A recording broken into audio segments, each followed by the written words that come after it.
Cette entente par laquelle le gouvernement du Québec concède 2 milliards de dollars à 10 000 spécialistes au cours des 10 prochaines années a été ratifiée pas par les 10 000 spécialistes, mais par 133 d'entre eux. Alors, le premier ministre est un médecin spécialiste, son ministre de la Santé aussi. On a entendu toute la semaine des médecins spécialistes dire dans les journaux « Moi, je ne la veux pas, cette entente-là. Moi, je veux voter contre cette entente-là. Moi, je ne veux pas avoir cet argent-là. » Qu'est-ce que le premier ministre pense d'une démocratie au sein de la Fédération médicale dont il a été membre et que le ministre de la Santé a dirigé, qui ne consulte pas ses 10 000 membres, mais laisse la décision à seulement 133 d'entre eux?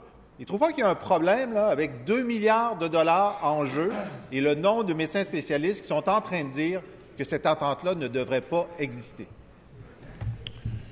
Monsieur le Premier ministre. Très surpris, d'autant plus que ce parti a été au gouvernement il n'y a pas très longtemps et qu'ils se sont très fortement accommodés de la gouvernance de la Fédération des médecins spécialistes. Je n'ai jamais entendu le Parti québécois parler des affaires internes des fédérations médicales. Mais ce que je veux surtout dire, c'est que le fait que je sois issu de la profession médicale, comme mon collègue, n'a absolument rien à voir avec ce qui a été fait. Au contraire, je vous mets au défi de trouver un gouvernement qui a été aussi agressif envers la profession médicale qu'on l'a été depuis 2014. On a été l'objet d'invectives, d'insultes, de reproches de la part des médecins tout le long du mandat. Et de dire que de quelque façon que ce soit, on favorise autre personne que les patients, c'est tout simplement faux, Monsieur le Président. Première complémentaire, Monsieur le chef de l'opposition. Donc, le premier ministre, qui était membre de cette fédération, ne croit pas que les 9 850 autres médecins spécialistes qui n'ont pas eu voix au chapitre sur cette entente devraient être consultés. C'est ce que je comprends. Lui, il pense que sur un enjeu de 2 milliards, alors qu'il y a plein d'amis, Monsieur le député de Mercier, Monsieur Carman, je pense, le médecin spécialiste de la CAQ aussi, est mécontent. Lui, il pense que c'est correct. Il est content de cette façon de prendre des décisions.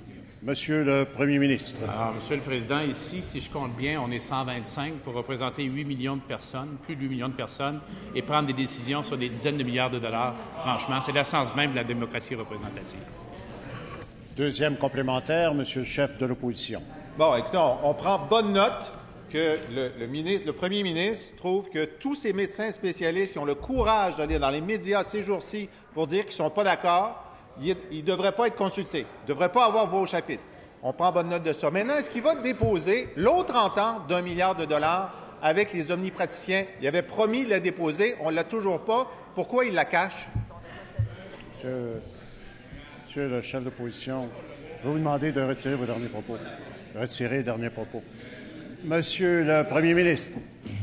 Monsieur le Président, les deux ententes, bien sûr, seront sur le site incessamment. Là, le collègue du Trésor en donnera les précisions. Mais je trouve ça assez incroyable que, soudainement, le Parti québécois s'intéresse à la gouvernance interne des fédérations médicales. J'ai jamais entendu ça avant. C'est un nouveau combat pour eux. Alors, il va falloir qu'ils soient conséquents. On approche de la période où on dépose des engagements. Alors, il faut logiquement que le chef de l'opposition officielle prenne l'engagement de modifier la gouvernance de la Fédération des médecins spécialistes du Québec. Et comment surtout?